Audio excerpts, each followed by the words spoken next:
আলহামদুলিল্লাহ, গতকাল আমাদের মুন্সিপাড়া জামে মসজিদের সম্মানিত ইমাম ও খতিব হযরতুল আল্লাহ হযরত মাওলানা আব্দুল্লাহ মাইমুন মুফতি আব্দুল্লাহ মাইমুন ভাই আলহামদুলিল্লাহ অনেক সুন্দর আলোচনা করতেছিলেন। আলোচনাটা আমাদের খুবই দরকার ছিল। মূলত একটু সমস্যার কারণে আলোচনা বন্ধ হয়ে গিয়েছিল। আমাদের যে ড্রাইভার ছিল, ওই ড্রাইভার বলতেছিল যে আরও সামনে গিয়ে বলার জন্য। শেষ পর্যন্ত আমরা আস্তে আস্তে তো চলেই আসছি, পরে আর বলা হয়নি। যাই হোক, গতকাল হুজুরের মসজিদে কুবা সম্পর্কে আলোচনা করতেছিলেন। আমরা জানি নবী আলাইহিস সালাতু ওয়াস সালাম যখন মক্কা থেকে মদিনায় হিজরত করেন, হিজরতের অনেক ইতিহাস লম্বা চড়া আলোচনা হুজুর গতকাল সামান্য কিছু আলোচনা করছেন।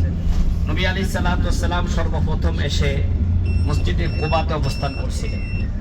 সেই মসজিদে কুবাতে বিভিন্ন রওয়ায়াত অনুযায়ী নবী আলাইহিস সালাতু ওয়াস সালাম 14 দিন ছিলেন।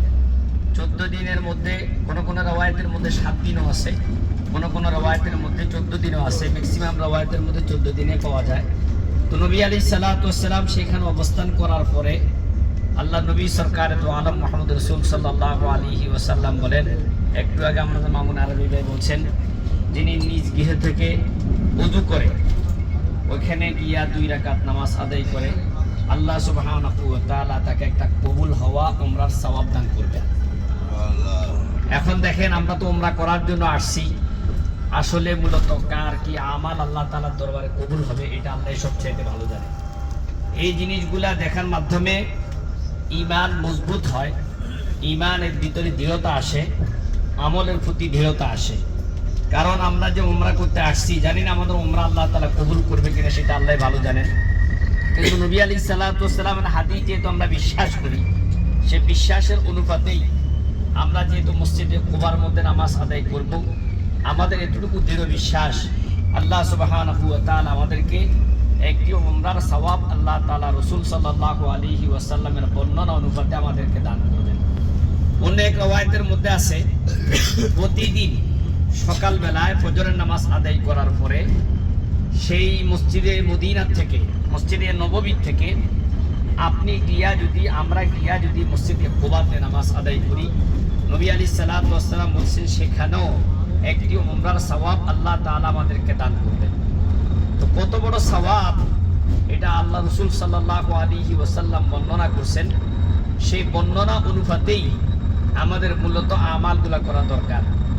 আমাদের মামুন আরবি ভাই আছেন, আমরা যে সমস্ত জায়গাগুলো যাব, ওই জায়গাগুলোর মধ্যে গিয়া এখানে যে আমালটা আমাদেরকে করার জন্য বলেন, সে আমালগুলো আমরা সুন্দরভাবে করব। আর সবাই একাত্রে থাকার জন্য চেষ্টা করব, তাহলে সময়টা আমাদের সাশ্রয় হবে, সময় আমাদের কাজে লাগবে।